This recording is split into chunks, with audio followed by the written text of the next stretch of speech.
Dortmund, Barca, Julian, I know you're already wearing the kit, bro. You're the biggest fanboy out here. Listen, bro, It's I've always told you, man, you always look like this guy. I think you and Bettle him. I think you're honestly a better soccer player than him. But I don't know about these past 3 games. Ferran Torres, is he officially back? Four dude. goals in 3 games. All right. Ferran Torres is like an enigma in the Barca fan base because so many people get so fed up with this guy because he'll be so ass for like, I don't know, 10 games in a row. And then all of a sudden he'll score some like late, super sub goal with like 10 minutes left. And it happens. And then he'll do it for like 3 games and then he'll just go ghost again. And I've had this weird love-hate relationship with Fernando Torres because quite honestly, I just don't like him. I really don't think he's that good. Yeah. But like he always does this thing where he will score, and then it's like, all right, well now, like, do you really want to get rid of him? It's like I wish he was just bad, so we could just move on.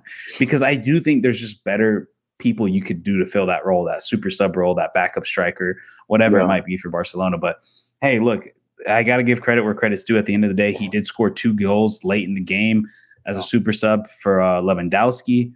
So we'll see how that thing goes. I mean, the problem with him, though, is like I said, when it comes to like starting and giving him regular minutes, he's just not where it's at. It seems to be his best is when he's coming off the bench. Yeah. But even then, it can be kind of wishy-washy, especially when we're talking about higher level competition. So I'm be honest with you, I'm kind of surprised to see this kind of performance that he put on late in the game. But like I said, I got to give credit where credit's due. He still somehow manages to keep the interest of the Barca front office. But as for the game itself, though, I do just want to say, like, I thought the first half was pretty much all Barca. It seemed like they were pretty much controlling the tempo, pushing it. And then the second half was really a lot of Dortmund.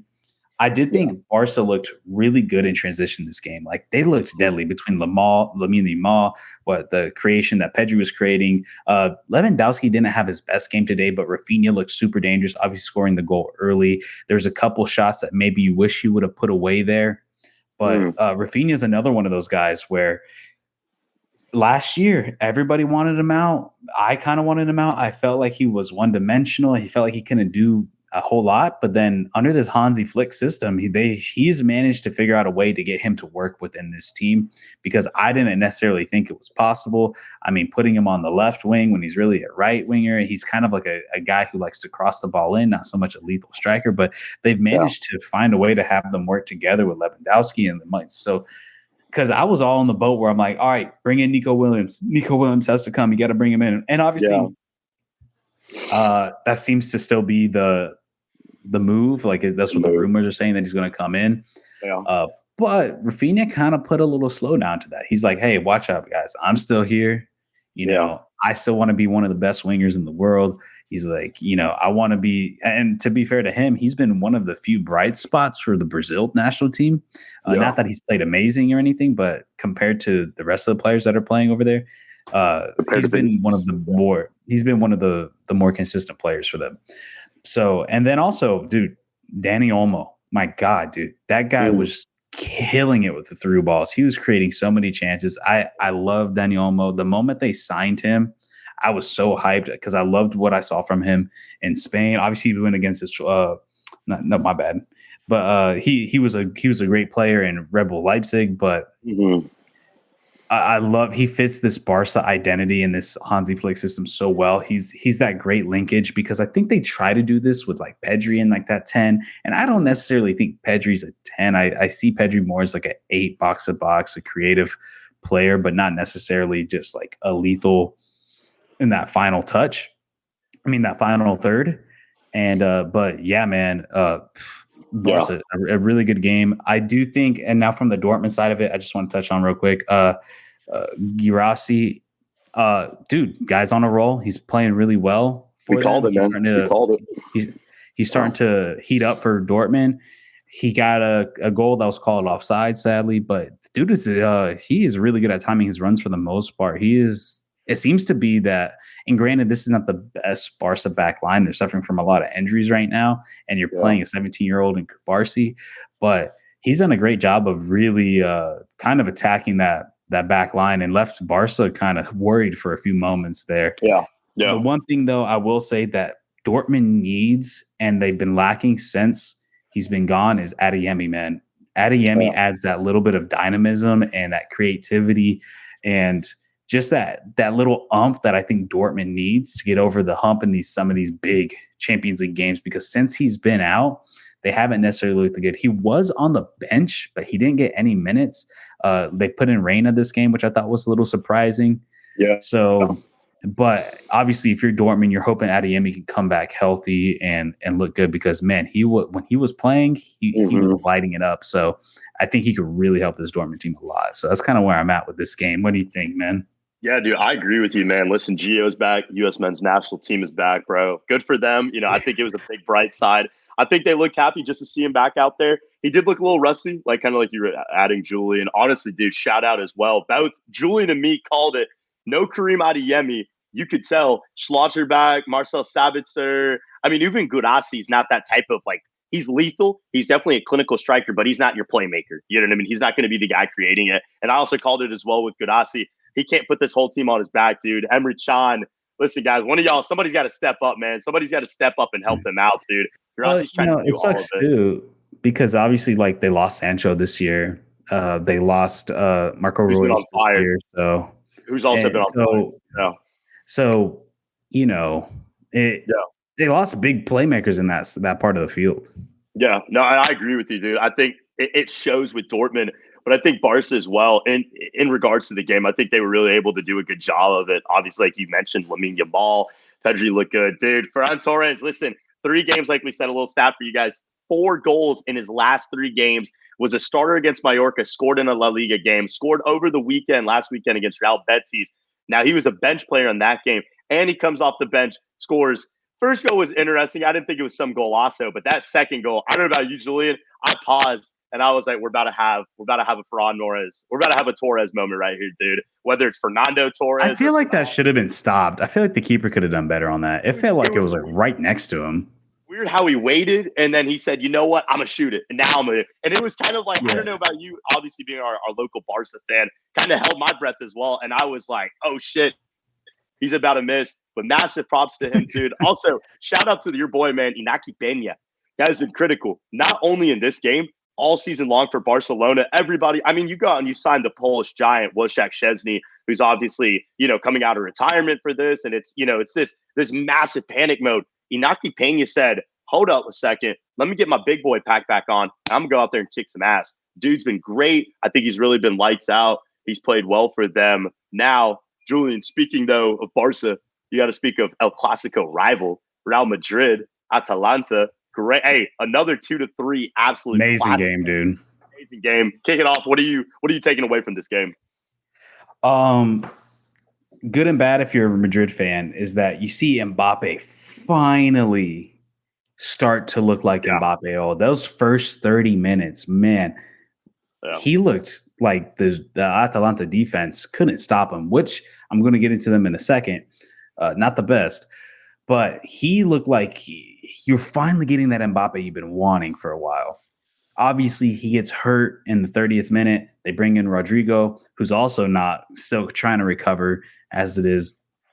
So it kind of sucks to see, if you're a Madrid fan, to kind of see that happen. You finally get your guy moving, he's going, and that kind of happens. I'm still waiting to see how this whole thing shakes out, because I still just don't believe playing Mbappe the strikers, you're getting the most out of him, and I'll stand by that forever. Bellingham had an amazing game. Bellingham looked like Bellingham of last year. Granted, he's still had he's been having a good season. He's kind of been kind of quiet, flying under the radar. Obviously, like last year, all the lights were on him. Everybody was talking about him. But this game was a really good game for him, especially his finish that he had. I mean, he completely crossed up the Atalanta defender. And now I'm going to go into Atalanta. And first and foremost, dude, the defense, my gosh, dude, they looked terrible. And I know from hearing from some Atalanta fans that, in general, and from what I've seen from them, they haven't necessarily looked the best defensively. They haven't given up a ton of goals, but that's kind of not really indicative of what is actually happening defensively for Atalanta, because they are definitely getting carried by their offense. And man, is their offense not good. I mean, is Lookman, is not bad. Lookman. I meant to say is not bad. Their offense Yeah. is good. And I'm gonna say it right now, dude. And I've been saying it since late last year. Lookman, the most underrated player in the world.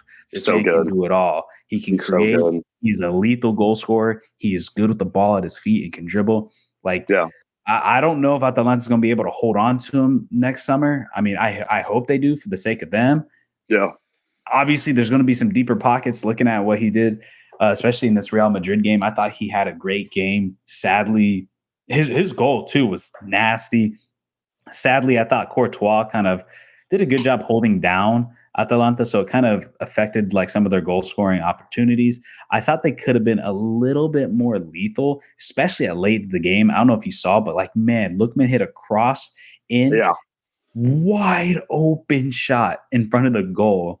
Mm-hmm. And I forgot who the player was, but absolutely just skies it over the net. And I'm like, come on, dude. You could have tied it up there. Actually, that would have been the goal. It would have been tied up. It would have been tied up right there. So I thought Atalanta could have won this game. I thought their defense really killed them because after those first 30 minutes with Mbappe, Real Madrid didn't necessarily look super lethal. I mean, super dangerous in a lot of it. Atalanta, in my opinion, looked more dangerous, especially late game. It just kind of like, those 10 minutes right out of half just really hurt them with the Bellingham goal and the Vinicius blunder. That was where they absolutely just passed it back. So it's just like there's multiple moments in that Atalanta game where it was just like, what are you doing, man? You're just giving the ball away. It's this a Real Madrid team. You're talking about one of the highest valued team in the world. You can't be doing that. So Atalanta still like I just want to end it off like Atalanta they've been the most fun team to watch this year. They've been awesome. They're leading Serie A right now. They've been one of the best teams in Champions League. Yeah. I want to see them get over that hump of like beating some of those upper echelon teams. Like I said, I thought they could have done some damage against Real Madrid. So I see them just progressively getting better. I'm hoping this winter maybe they can make some transfers and shore up that defense and get a little stronger. But that's kind of where I am. It was a really fun game, man.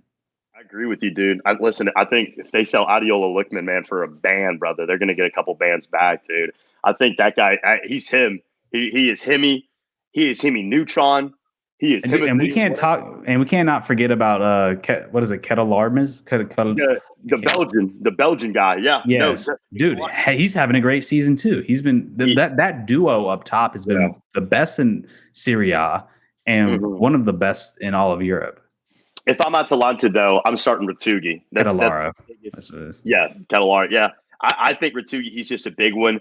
I think Spizzola kind of missed on that one. I think that really would have added. Listen, I kind of disagree with you a little bit on two things. So I won't lie. The Mbappe thing. I think, honestly, I agree with you. 30 minutes, I mean, he was class. I agree with you on that completely. But I think it's a double-edged sword. Real Madrid's problem this entire season, and we've kind of seen it a little bit play out. It's not the only reason, of course, but this kind of almost too many stars, too many names. Vinicius is coming back slowly. Obviously, he scored a goal, but like you said, complete blunder. But, with this Mbappe injury, obviously, of course, if you're Real Madrid, if you're a Madridista, you're not thinking to yourself, oh, hell yeah, let's go. He's out of here. Sweet. You know what I mean? But in a sense, it gives Vinicius, it gives Rodrigo, it gives Adra Güler, you know what I mean? It gives these other guys, Brahim Diaz, big minutes where they have shown, they have proven these guys can be that person. They can be them. So I think it builds more confidence within other certain players. So I think for Real Madrid, it could be a double-edged sword. It could be that option, or it could just be, holy crap, we're literally missing one of the world's best players right now on our team. So I agree with you on that. By the way, you're right about Retugi. I completely forgot about Retugi. Lights out. How do you say it again? Retugi. Retugi. Okay. Why he doesn't start this game? Listen, I know Adio Lookman. I don't know. They're both C forwards, so I could see the little bit of a mix-up. But that is that, like you said. Also, I kind of want to double up on you said Jude. Jude has been stepping up big, man. Listen, when I saw that shot go through, I'm watching the TV screen. My eyes went completely cross-set, dude. I thought I got high after that. I was hella confused. Great goal. Astonishing. But talking about another astonishing team right now, Manchester City, the Citizens, dude. Listen, this has been an absolute astonishing disappointment. It's been bad, man. Is it officially a crisis, Julian? Can we call it that now? or has it already been a crisis? So in Champions League play, it is a crisis. You need to get some shit rolling, and obviously in league play, they're still in 4th seed. Yeah. You could probably say they're going to have a hard time catching up to Liverpool because Liverpool is just really starting to run away with it. I mean, Liverpool has 35 points and they have a game in hand. Mm-hmm. So Liverpool is just like I said it last week. It's like, dude, they're the best team in the world right now. I mean, I don't know anybody who's hotter than Liverpool. So if you're City, I mean, man, the struggles continue. You got a big matchup this weekend against the Manchester United in the Manchester Derby. Dude, you lose that? Yeah. Now you're looking at a tough time. And look, and I'm not going to say like they have suffered from injuries, but at the end of the day, this is Manchester City. You're one of the deepest teams in the world. Like an injury to Rodri shouldn't affect you like that. And even so, you're getting some of your players back. De Bruyne is back. Kyle Walker was back. So the way they looked this game, it was just like, what they've looked like recently was, you remember the Spain team leading into the World Cup? Okay. The Spain team that was leading into the World Cup, where it just felt like they were just passing, like, but doing nothing with it. Mm-hmm. That's what it felt like. The City. It felt like it was that Spanish team in 2021 or in that World Cup where it's like pass, get 70% possession, but then do absolutely nothing with it. And there was a couple and don't get me wrong, they had a couple good chances. There was a play to Haaland from De Bruyne that was a beautiful pass by De Bruyne. Left him one-on-one with Jorginho, Gregorio. Gregorio. My God, I'm so bad at Italian names. The Gregorio, which I want to say, amazing game. He had a couple crazy saves. He had that one save by Gundogan that late in the game that was wild. I mean, absolutely insane. But in general, I thought Juve just looked way more dangerous. They looked really good in transition. They looked fast. Vlahovic scored. Vlahovic, man, crazy. Looked great. And then obviously you got to talk about the two Americans. It's the first American duo to score in the Champions League. Timothy Weah down on the right flank, going down, and then he cross chips it over to Weston McKennie, who hits basically a bicycle kick sideways and just absolutely put in the back of the net. Yeah. And it just incredible play by them. I was when I watched, I was like, whoa. I was like, that was good. That was really good. Americans. That's what I'll say, Julie. That did not look like two Americans. Like you said, that chip by Timmy Weah, that absolute blunder of a shot, dude. That was nice, bro. And Weston, literally, I don't know if you guys have seen it, talking about it on our past podcast. We talked about Weston, how he's come out before. He's probably one of the few Americans that's very vocal, him and Pulisic and a few other guys that play over, especially in the Serie A. They don't get the respect they deserve, that they deserve. And I have to quite honestly be blunt with you, Julian. It's not just the Americans; it's a lot of CONCACAF players in general. And I will say though, it is something nice. Obviously, we root against them in our national teams, but as a all in all, to watch these guys over there balling out, like you said, dude. But I want to touch though, Julian, that defense, man. Listen, 7-Eleven, Burger King drive-through, McDonald's drive-through. If you're from the Southeast here in the United States, you go to Cookout a lot. Cookout drive-through 24/7. Anything you want. You want a burger, fries, come get it. You want chili cheese fries, come order it. Mm-hmm. Manchester City's defense. You pull up. You want that? Hey, Nathan Ake, can you get me a hot dog, extra cheese on the bun, please? Get it, dude. Order it. Buy it up, bro. This defense is there, dude. They look like a walk-in park. They look like Central Park, Julian. Just walk in, come get it, brother. Whatever you want. What? Like, is it going to improve? Is it going to get better, or is it just going to get worse? Dude, I don't know. I mean, it just seems like they can't get anything right. I thought Anderson had a bad game. I mean, the first goal was a header. I was like, what are you doing, man? Like, what is he doing? You're supposed to be one of the best keepers in the world, and you get a header straight to you, and you just like, what? Come on. And swatting out like a fly. I don't know what it is. I mean, obviously you look at the defensive woes, but it's also not like the offense is doing much either. I mean, they're creating chances, but they're not putting them away. Quite honestly, like lately, it feels like Gundogan has been probably their best player the past few games. Crazy. But I don't know. It just seems like, I mean, Grealish just feels like he's just like dancing around the ball the entire time. Every time I see him like play, Bernardo Silva he hasn't looked bad, but he's been better. De Bruyne, I thought De Bruyne is still creating a ton of chances. It's just, Haaland hasn't been able to put it away recently. So I don't know what you do, because I mean, this team still should win. I mean, like I really don't. I don't know how you fix it. I mean, I don't know anything more than what Pep already knows. It just seems like everybody's just kind of going through a slump right now. Yeah. And I will say this, man, with City, it just takes that one game and they're back.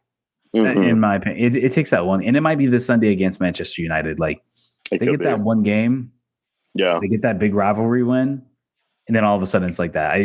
You never can look past City at the end of the day. This is a team that is still one of the best teams in the world. This is pretty much the same team that won the treble 2 years ago. So you have to respect them and who they are. Yes, they're going through a slump, and I think the only reason why they're getting so much scrutiny is because of who they are and the expectations that are put on them. But it's also, I'm not going to lie, it's a pretty bad slump. So hopefully they can turn it around soon, because their only win being against a Nottingham Forest. Come on, recent. Man. I think Matt Turner played that game also. But no, real quick, before we move on to our next game, I agree with you, Julian. Dude, listen, honestly, he literally looks, when I look at him, Erling Haaland, he looks shaken, dude. He looks broken almost inside.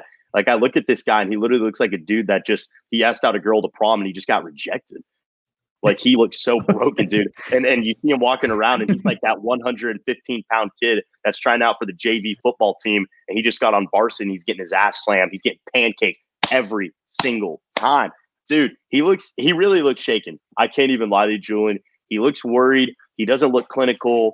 I agree with you, though. Really ending it out there. I think when City really get on it and they win that one game, I think they're back to it. And I agree with you. I think it is going to be this Saturday. Speaking about another team in red, AC Milan, Red Star Belgrade. What a game, dude. This week provided a lot of great Christmas treats. Christmas came a little bit early here in the Champions League.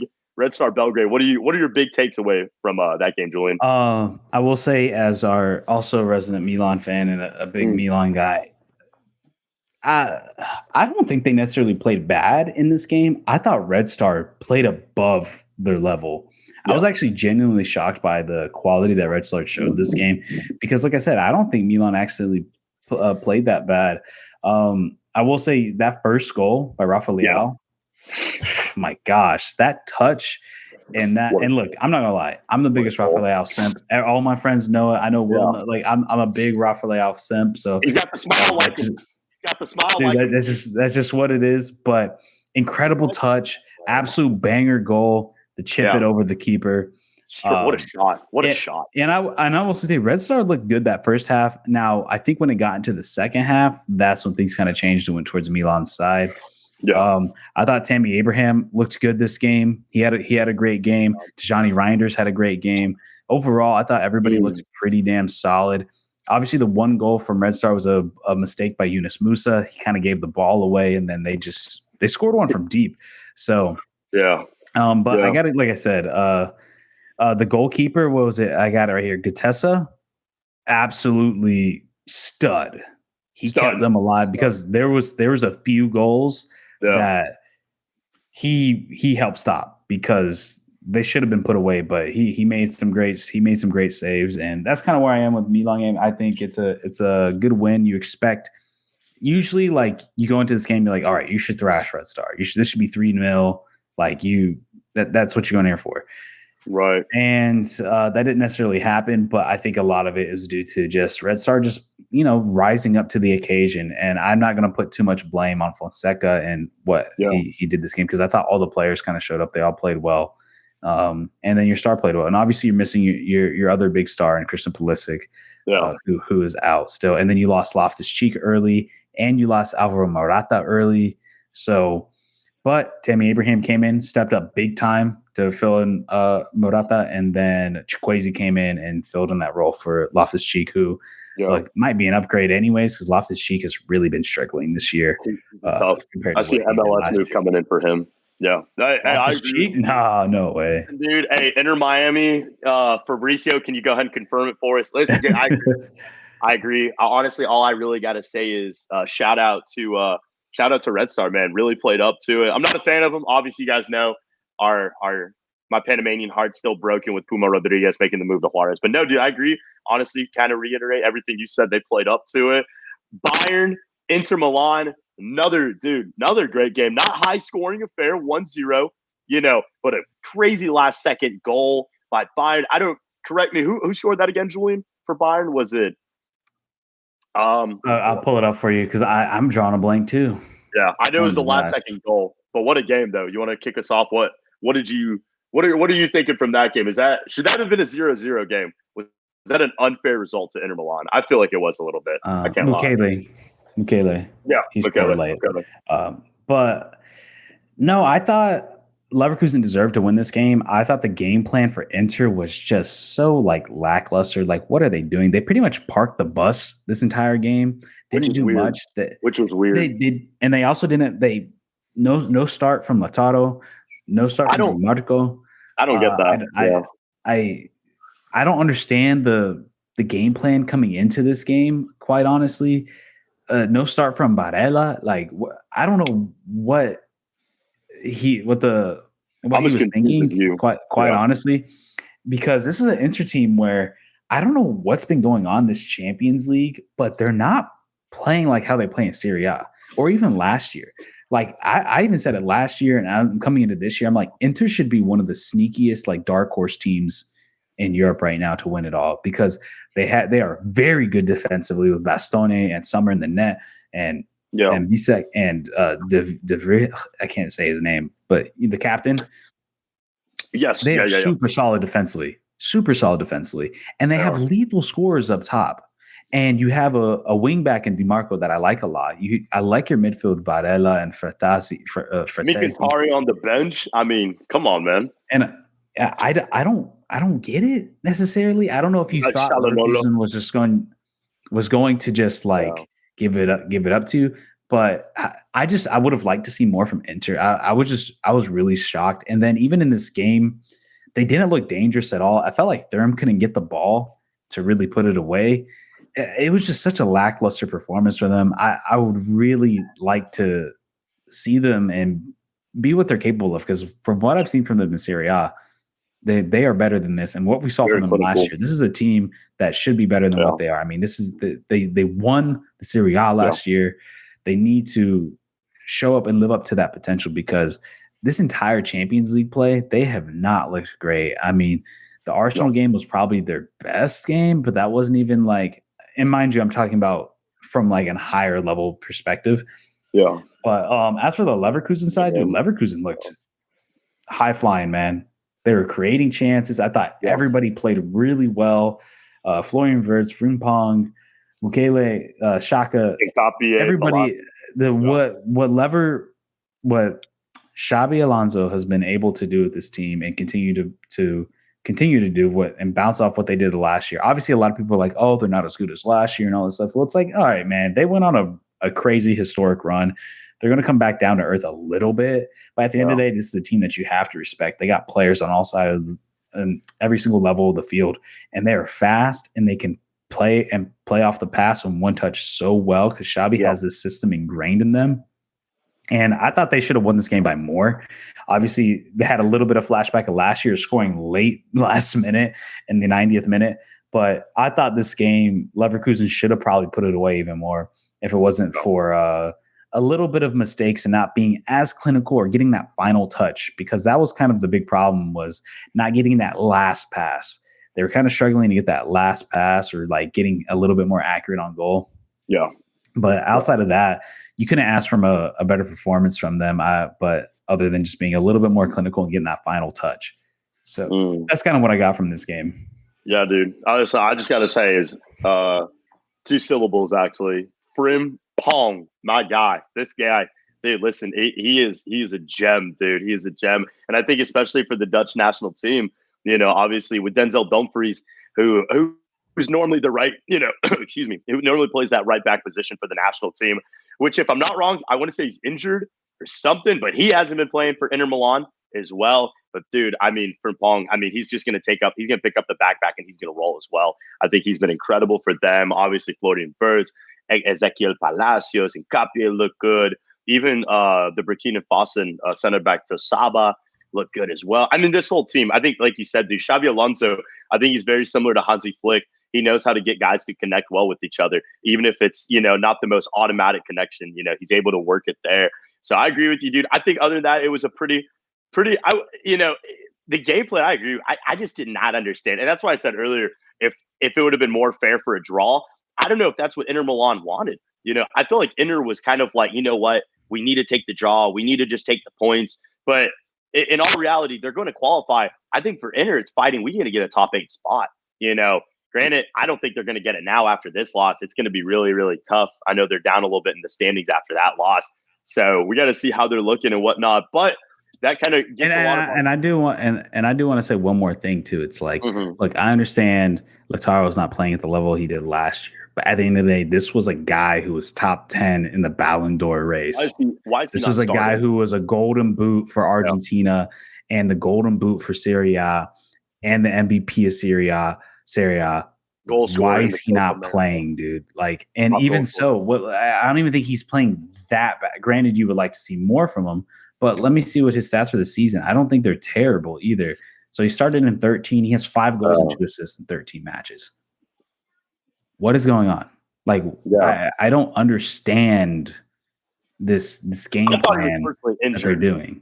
But he's not. I've already asked a lot of my Argentinian friends. I've kind of clarified. They got a couple sources to TYC Sports. They've got the interconnection. This guy's got no injuries. He's completely good, completely fine. I agree with you, man. I'm kind of, fumbled by it as well. But I listen, dude. I mean, if Lautaro keeps firing, you can't keep telling him. I know he was banged up for a little bit at the beginning of the season, but I think that was just he's been kind of in and out. Yeah, but. Yeah, I mean, he essentially played a full damn season, so I don't know, man. But anyways, let's move on to the next one. Any other games? I was going to say, Julian, we kind of hit the heavy ones. I know you got a few you want to talk about. Just kind of hit a little. Yeah, I'll do a little bit of Aston Villa, Red Bull Leipzig. 2 things, man. Leipzig, what another tough loss. What is going on, guys? What is going on in Champions League play? Yeah, because I don't even think where's Leipzig at in the standings for Bundesliga? Leipzig is in 4th place. Granted, they have been on a pretty rough start. They have lost 3 and drew 1 and won 1 in the last 5 games. But nonetheless, they're top 4 in the Bundesliga. They're ahead of Borussia Dortmund right now. They are playing well in Bundesliga play. And from what I've seen from them in Bundesliga, they are not looking terrible outside of this recent stretch. But with all that being said, what is going on in Champions League play? They're losing these close games. And quite honestly, in this Aston Villa game, they could have won this game. I thought Villa made a bunch of blunders and mistakes. I mean, the first goal was just a miscommunication by Dibu and the defender. And they gave him an easy one. But then there was multiple goals throughout the game where, especially towards the end, where it's like, why are they not putting this away? They're missing the final pass. Dibu did make a good save on one of them late. And quite honestly, I thought there was a real chance that Red Bull Leipzig should have won this because Aston Villa defensively, they still kind of struggle in giving up mistakes. This is something that we saw even the last Champions League match day against Club Brugge, where they're just kind of they're just making these silly, stupid mistakes that you shouldn't be making in Champions League play. I agree. So I agree. But RB Leipzig, they're at the bottom of the table right now. I mean, barring, I don't even know if they can squeeze in if they win out. And I can't remember how many. I think there's only 2 match days left. They can only get 6 points max. They're done. They're out. And then let me look at the table. They are currently 0 points. 0 points. They are eliminated. 0 points. 24th place is by Dinamo Zagreb with 8 points. Yeah, they're not. That's impossible. You've lost 5 straight in Champions League. Yeah. What is going on? You lost to Aston Villa. You lost to Inter. You lost to Celtic 3-1, which is a game you should win. You lost to Liverpool, which that's a tough one. And you lost to. I'm not gonna lie, they had a tough schedule. Looking back at this, because I kind of forgot. I mean, playing Juve, Liverpool, Inter and Aston Villa. That's tough, but you should at least pull away with some draws. Like, come on, at the end of the day, you're Leipzig. You are a talented team nonetheless, and you shouldn't be losing. Your worst loss was against Celtic. Yeah. What? So, I don't know. But then let me switch over to the Villa side. And dude, I don't know what this guy has to do to get a start in the number 9 position. But John Duran, why is Ollie Watkins still starting at the 9th? I don't know. He paid this guy, John Duran has been scoring like 5 minutes after coming off the bench for like I don't know how many games in a row now. This guy's almost scored twice. Sub. Almost scored twice. And one got pulled back because of offsides. Right. And it's like, I don't get it. I don't know what Zaire Emery's like thinking. Like, what does he have to do? Like, does Ollie Watkins is he blackmailing you? Does he got like photos of your wife naked that you don't want to release? Like, I don't know. Like, what's going on? Unai Emery's French, so he could have a connection with Benzema and all that shit that happened years ago. I don't know, dude. I agree. Listen, John Duran has to start, and I don't know if it's a John Duran decision. I don't know if he tells Unai Emery, hey, coach, I don't want to play. I don't want to start. I want to sit on the bench. I want to come off the bench. I want to be that guy. And I just don't get it. Listen, dude, but like you said, John Duran, I mean, if you're Colombian, man, you have to be excited. I mean, Jean Cordoba, Cucho Hernandez, who we saw in the Columbus Crew this past season, great guys. But John Duran, man, you got a real gem. You have a real gem on your hands. Listen, dude, I don't know if he needs to play on the bench for Colombia or something, but dude, this guy has been I went up everything you said, Julian. I think he's been incredible. I don't know about you, but at least for me, like his whole story has shocked me because he came from a Colombian team that wasn't very is a top flight at really over there. He goes and plays at Chicago Fire. He played at Chicago Fire too. He played and then he played for the first team. He played 28 matches, scored 8 goals. And I thought, like, okay, he's going to be a nice little young piece. He probably needs a couple more years in the MLS. But then all of a sudden that summer, Villa pays $18 million for him. And I was like blown away because I'm like, you have to because I want to say that was the same year Ricardo Pepi scored like, I don't know, 20 goals for Dallas. And he got with the Osberg, obviously didn't work out. But I mean, you're talking about Osberg versus Aston Villa. That just really like, I don't know if it's because he's Colombian. Obviously, we all know like nationality kind of plays a factor into a lot of this stuff. But his whole transfer was kind of shocking to me. And I know from a lot of people in the MLS world, that was kind of shocking to have a guy with only 8 goals in 28 games to get a big transfer like that. But nonetheless, it's finally coming into fruition of why they paid him that much, because he definitely earned his way onto the field because, just because you get a transfer doesn't mean you're going to play, especially in the Prem. Yeah. And he's taken every single opportunity and grabbed it by the balls because, my God, this guy keeps on doing what he's doing. But as for Villa as a whole, Villa, they kind of scare me. I don't know if I could really trust them in the long run. I mean, they are sitting in 5th place now. They've only given up 3 goals this entire Champions League. I don't want to say they've had a walk in the park, but they haven't had the toughest. I mean, outside of the Bayern Munich win, which is big for them. Yeah. But if you look on the other side of vice versa, what RB Leipzig had to go through. Oh my God.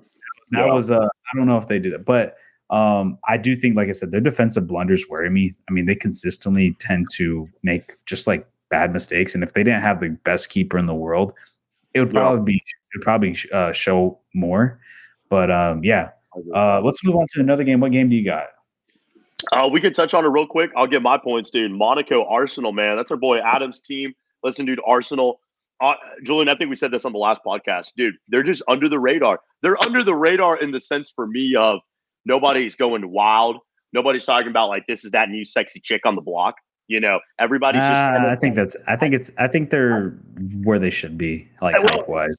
Maybe they are that like sexy chick on the block that everybody already kind of knows, But I personally feel like they just kind of listen. Gabriel Jesus gets a star over Kai Havertz. Bukayo Saka. I mean, bro, Bukayo Saka is he's a top 10 player in the world right now. I mean, he's just been clinical. He's been great, and he's a winger. He's a winger, dude. And the amount of goals he scored, I mean, easily could be. I personally think really any team in the world, maybe the 1 or 2, that he wouldn't fit the system, but he's been incredible for them. Obviously, William Saliba, Gabriel Magalhaes. I told you, Julian, me personally, in club football, I think that's the best center back combo duo in the world. Dude, you put me up another club, I think they beat anybody. Listen, dude, I think them two guys, they put fear in your eyes, dude. They put some god dang fear in your freaking eyes, bro. I line up to them. I'm running off the pitch. I'm going home. I'm calling my mom. I'm out of there, dude. Good team. I think, honestly, Monaco kind of disappointing. Brelon had a shot in the second half when they're down 1-0. Completely whiffed it, dude. I mean, not whiffed it, but just threw it off. David Raya. I mean, I think Raya would have saved it regardless. But, yeah, I think Monaco, I think that was kind of the level. Me personally, I predicted a 2-0. I think I predicted, obviously, an Arsenal win. But, I think Monaco was kind of at the level that they were at. Golovin didn't really show them much. Ben Seguir kind of fought a little bit here and there. I think No Flow Balogun definitely is not going to hurt them enormously, but I think it will hurt them a little bit. So we'll see. What about you? How are you feeling? I know you're a big Flow Balogun sim. No, not really. But for Arsenal, man, obviously you got to talk about that number 9 position. I mean, this is a position they haven't really addressed still. Look, man, I don't know I know Kai Havertz plays striker. I don't know what position he plays, quite honestly. Like, I feel like he obviously could play anywhere, but I don't know. If you're a guy, like, if you're Arsenal, you're trying to compete for trophies, do you really want a guy playing striker where you're not even sure if he's a striker? Like, and then you got Gabriel Jesus, which was like this young talent you got from Brazil, and all he's done is really disappoint. He had 2 golden opportunities to score and just completely right to the keeper. Keeper. Now he did redeem himself not too long after with honestly a beautiful cross over to Bukayo Saka, which the pass to Gabriel Jesus was also a world-class pass. I'm drawing a blank on who made that pass, but I mean, he put it right on Gabriel Jesus did put it right on the money in that cross over to Bukayo Saka just to get an easy tap-in goal. Yeah. So he did kind of redeem himself there, but in general, it's like when you see 2 golden opportunities like that, and then you're like, that was your chance to step in and be like, I want to be the guy. I want to be the guy. Because it's been a rotating circus of who's going to be striker, who's not, and all this other stuff. And, he kind of left that window open. Like I said, it turned out to be not too bad for him. But then you get a guy in Kai Havertz who scores right after in the 88th minute. So, I don't know. I still think Arsenal needs to figure out that position because, like I said, I don't think Havertz is not going to be good enough for you to win the Prem. And I don't think he's going to be good enough for you to win the Champions League, because so I don't know. Honestly, I don't know about you. I'm not a huge Martinelli guy. I'm not super high on him. I think he's okay. I think he's young. I think he's still developing. I think I think he's okay. I don't think he's bad. I do love me some Declan Rice, man, and Odegaard. Those 2 guys, dude. I love Declan Rice and Odegaard. And Declan Rice has been worth the money and more. I was one of those guys where I'm like, dude, I don't know if you pay this guy that much. I mean, they paid him almost $100 million for that transfer fee, and I'm like, obviously you're going to pay the English tax because, he's English, he's a homegrown guy. So it's like, it is kind of what it is. But man, I tell you what, he's been worth it. He's been easily the best English CDM. Yeah. So like he's grabbed that position by the balls and no one's taking it. And got Odegaard, who's also just been playing really well. So I'm telling you, man, like you said, the defensive line has been really good. Obviously, you got Thomas Partey in the right back who do Lewis Skelly, who had I thought he was the one that made the pass to Gabriel Jesus. He had a good game. Really well. He had a really good game. Yeah. I'm telling you, man, Arsenal is just missing a couple. I think you need somebody better than Martinelli, personally, and then you need an elite striker. They got Leandro Trossard on the bench, so I think you bring in. He's a guy. I think he's a depth guy, though. I still think he's a depth guy. He's a John Durant type of guy. Dude, at the end of the day, if you want to get over that Liverpool, if you want to get over the City hump, like, you got to be better than that. I just think you do. Like, you look at Liverpool and you're like, dude, they got Luis Diaz and fucking Mohamed Salah, like, other wings, and then Darwin Núñez on top. And then City, obviously, you got Bernardo Silva and Haaland and De Bruyne and not super high in Grealish, but you still have Foden, like, who's been out Doku. So you need to be, I think if you're Arsenal, and I'm sure Adam will tell us, you need to be a little bit better. I think they're good to obviously be mid-table to bottom table, or just like maybe not super strong Champions League teams. But when it comes to like that upper echelon, I think they need that last little They need that one dynamite guy on that left side and in the striker. And you don't even need, you just need a striker who puts it away, man. Like Haaland. Like Haaland's not the most technical player or good with his feet or like can make these like crazy passes. He's just a guy like when you give him the ball, usually he just puts that shit away. And he's a nine. He's a killer. He's a killer nine, dude. He's a killer nine. Yeah, I think that's pretty much it for all the big games. I mean, I know there's some small ones like Atletico versus Bratislava. Julian Alvarez is on a streak. He's playing really well. My God, Sporting, man. I just want to say Sporting looks like some frauds. They kind of hyped us up with the City game. They've kind of gone quiet. Granted, they have lost their coach. I do want to mention Feyenoord versus Sparta Prague. Feyenoord looked really good that game. They had a couple banger goals. That was a really fun, exciting game to watch. Santi Jimenez scored one. Leo Sturm Graz. Leo continues to go on a great run that they're on right now. They've been a very exciting, fun team to watch. And man, I don't know if there's any like quick ones you just want to bring up. Honestly, dude, just shout out again, dude. You know, I talked to you about a little bit. I know for all of our CONCACAF people out there, Cesar Blackman got some big minutes. Obviously, Santi Jimenez got a goal against Sparta Prague. Like you mentioned, Jonathan David, the Canadian, played well.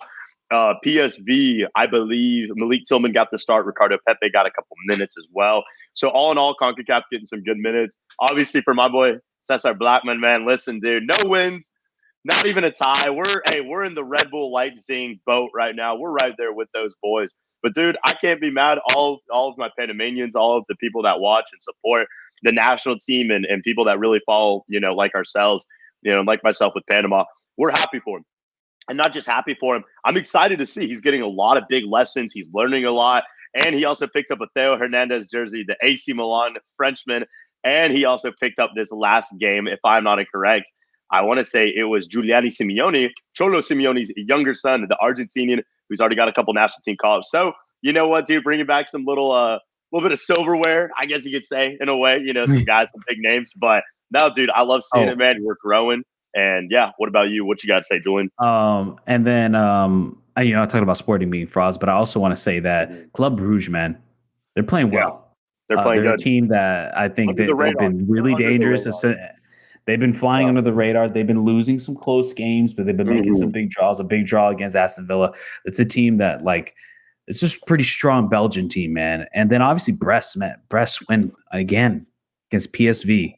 So they continue to shock the world. No one's talking about them. First Champions League. It's crazy. Yeah, I'm going to say outside of that, obviously Liverpool, Girona, like that was closer than I might have anticipated. I expected kind of a blowout, to be honest with you.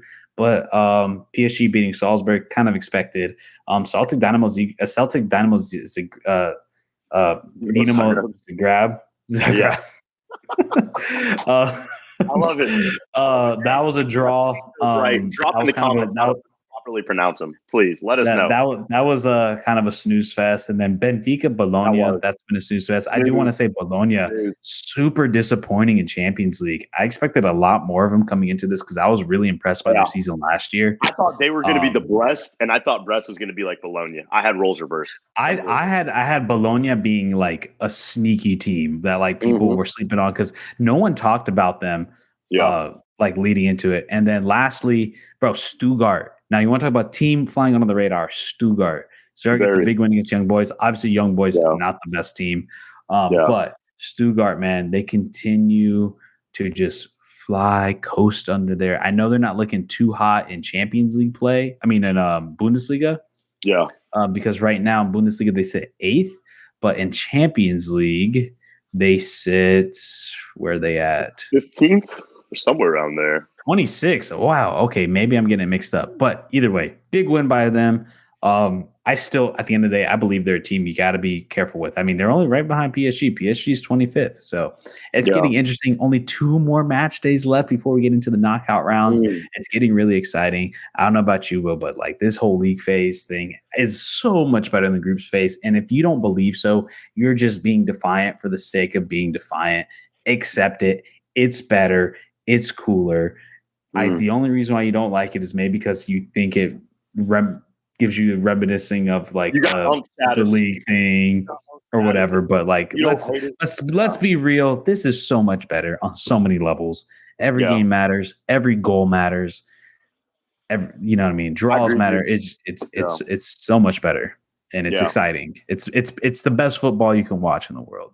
I think they're just old heads, man. I think that's what it is. They got unk status. Or want to be old heads. Yeah, dude, these guys, they think they know all about it, but I agree with you, man. One up, like you said again, dude. Completely Champions League format. Has been fun, and I was a hater myself. I was a doubter. You guys can ask Julian yourselves, dude. Listen, hey, drop down a comment. If you haven't already, subscribe to the channel.